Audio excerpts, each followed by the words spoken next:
All right, so next up, our domain is 0 to 2 pi. I don't have any compressing or stretching on theta here, so we can just solve this straightforward. So 3 is worth 4 cosine squared of theta. So cosine squared theta is 3/4. We'll take the square root of both sides. When you introduce a square root to a problem that didn't have it before, make sure you're remembering your plus or minus on the side with your constant. So then cosine of theta is plus or minus root 3 over 2. So I'm looking for places on the first lap around the unit circle with a cosine value of root 3 over 2. So the x is further away from the origin than the y. So there's the positives, there's the negatives. All of those involve a pi over 6. So the first one is just pi over 6. So there's 2 pi over 6, 3 pi over 6, 4 pi over 6, 5 pi over 6. 6 pi over 6 reduces to pi, 7 pi over 6 up next. 8 pi over 6, 9 pi over 6, 10 pi over 6, 11 pi over 6 is our last one on the first lap around the unit circle. So 4 numbers will get that job done. Next one again, 1 lap around. This time we did have a little bit of different things happening here. So we have the sine of 3 theta plus pi over 5 is worth 1.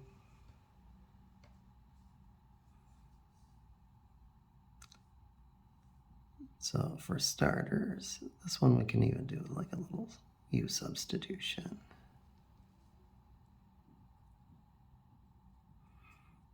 So if the sine of u was worth 1, then angle u would be just the pi over 2.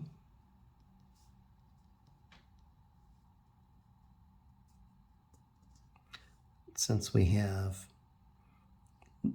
some compression and some shifting here, it would be good to temporarily do a general solution, so plus 2k pi. Then we'll just sub back in. So 3 theta plus pi over 5 is pi over 2 plus 2k pi. So we want to get the theta by itself. So our substitution there was u equals the 3 theta plus pi over 5. So we'll subtract pi over 5, so then 3 theta is, let's see, so pi over 2 is 5 pi over 10. Pi over 5 is 2 pi over 10.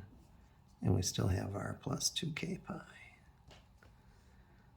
So then theta is worth, so this gives us 3 pi over 10, but we're taking a third of that, so pi over 10 plus 2k pi over 3.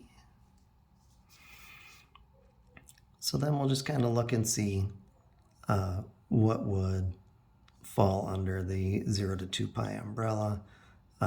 K equals -1. We would have basically pi over 10 minus 2/3 of pi. That would kick us into negative territory. So we'll just start it off at k equals 0. That would be then theta equals pi over 10. That one would work just fine. K equals 1. Then theta is pi over 10 plus 2 pi over 3. So then that is 3 pi plus 20 pi all over 30. 23 pi over 30, that's less than 2 pi, we'll keep that. K equals 2. So then theta is pi over 10 plus, so then 2 by 2 would be 4 pi over 3. So again, we make them over 30. So 30, so 3 pi plus 40 pi all over 30. So 43 pi over 30. We're still under 2 pi. K equals 3. Theta is pi over 10 plus, so then 2 times 3 over 3 is 2. So plus 2 pi, that takes us past the 2 pi. So k equals 3 too big, k equals -1 too small. We keep the rest of those. So theta would be then pi over 10, 23 pi over 30, and 43 pi over 30 as well.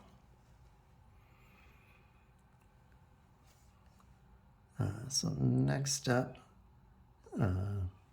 general formula for all solutions. That was still handy on the previous one. So cosine of 4 theta is -1/2.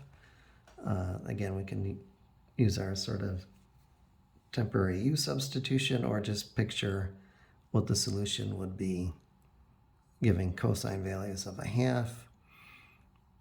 So cosine being not half, -1/2. Cosine being a -1/2. Let's pretend that was centered better than it was.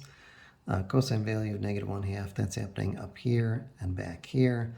Those are both multiples of pi over 3, so that's 2 pi over 3, 3 pi over 3, and 4 pi over 3. So theta, 4 theta equals, that was 2 pi over 3 was the first spot. Again, plus 2k pi, or 4 theta equals, so that was 1, 2, 3, 4 pi over 3 was our other guy, plus 2k pi, and then we just get the theta by itself. So theta is, so 4 underneath the 2 would simplify to a 2 downstairs. 2 by 3 would give us a 6, plus k pi over 2, or theta is then pi over 3 plus k pi over 2. So there's our general solutions to those.